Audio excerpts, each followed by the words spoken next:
शराब को लेकर उत्तराखंड में एक कहावत काफी प्रचलित है, सूरज अस्त और पहाड़ मस्त। इस कहावत का जिक्र यूं तो मजाकी या फिर हल्के फुल्के लहजे में किया जाता है, लेकिन अगर आपको ये बताया जाए कि ये कहावत अब केवल मजाक नहीं बल्कि हकीकत बनने की ओर बढ़ चली है, तो क्या आप इस पर यकीन करेंगे? जी हाँ, हमारा यह छोटा सा पहाड़ी राज्य उत्तराखंड देश के उन चुनिंदा राज्यों में शामिल हो गया है जहां सबसे ज्यादा शराब के जाम छलकाए जाते हैं। नेशनल फैमिली हेल्थ सर्वे की ताजा रिपोर्ट इस सच्चाई को सामने लाई है।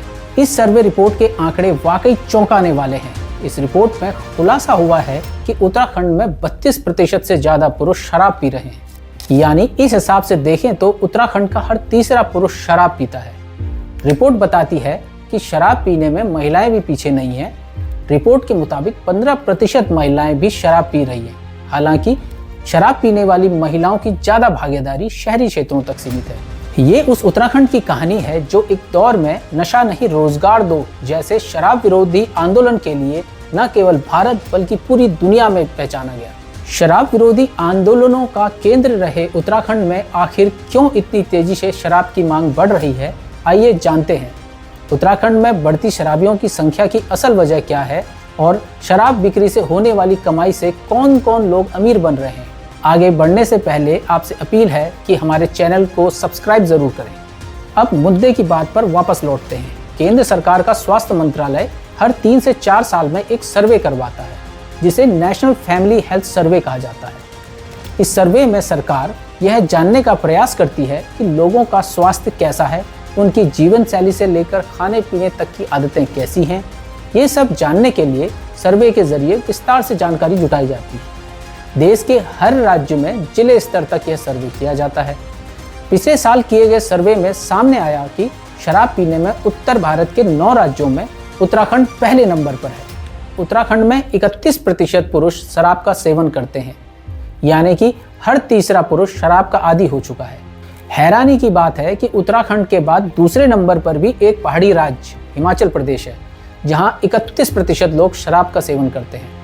इसके बाद देश की राजधानी दिल्ली और जम्मू कश्मीर जैसे राज्यों का नंबर है। देश भर की बात करें तो सबसे ज्यादा शराब पीने में गोवा पहले नंबर पर आता है। उत्तराखंड देश के उन चुनिंदा राज्यों में शामिल रहा है जहां शराब के खिलाफ बड़े आंदोलन हुए हैं। गढ़वाल और कुमाऊं में शराब के खिलाफ कई आंदोलनों का इतिहास रहा है। 1960 के दशक में टिंचरी माई ने पौड़ी में शराब की दुकानों में आग लगाकर नशे के खिलाफ आंदोलन की शुरुआत की थी।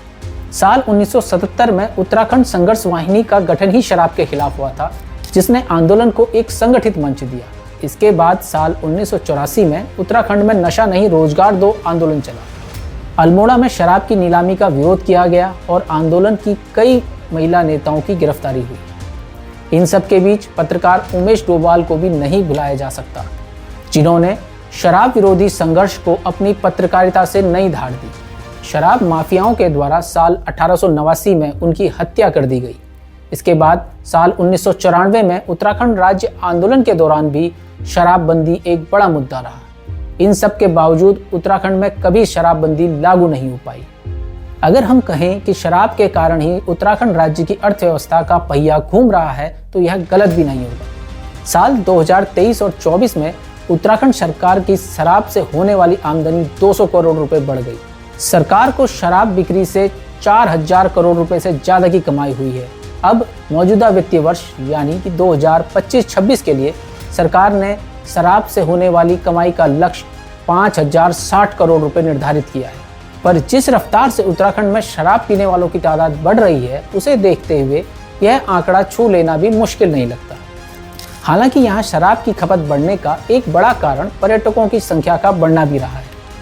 उत्तराखंड में धार्मिक यात्रा और पर्यटन के लिए हर साल 1 करोड़ से अधिक लोग पहुंच रहे हैं। ऐसे में शराब की खपत भी तेजी से बढ़ रही है। शराब से हो रही इस अंधाधुंध कमाई के जरिए सिर्फ सरकार ही अमीर नहीं बन रही, बल्कि शराब माफिया भी बड़े पैमाने पर पनप रहे हैं। उत्तराखंड में शराब के ठेके कब्जाने के लिए कुमाऊं और गढ़वाल में कई बड़े शराब कारोबारी अपना गैंग बनाकर काम करते हैं। चाहे दुकान किसी के भी नाम खुले, उसका संचालन एक ही गैंग करता है। शराब के इस खेल में आबकारी विभाग के अधिकारियों, कर्मचारियों से लेकर नेताओं तक का हिस्सा तय होता है। उत्तराखंड में शराब का चलन इस कदर बढ़ गया है कि अब सरकार ने धार्मिक स्थलों के आसपास भी शराब के ठेके खोल दिए हैं।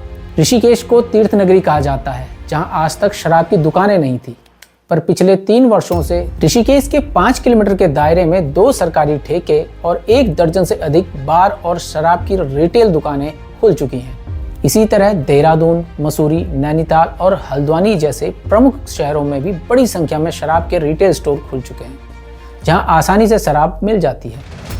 पड़ोसी राज्यों के मुकाबले महंगी होने के बावजूद उत्तराखंड में शराब की बिक्री बढ़ रही है। उत्तराखंड के लोगों में बढ़ती शराब की लत की आप क्या वजह मानते हैं, हमें कमेंट करके ज़रूर बताएं।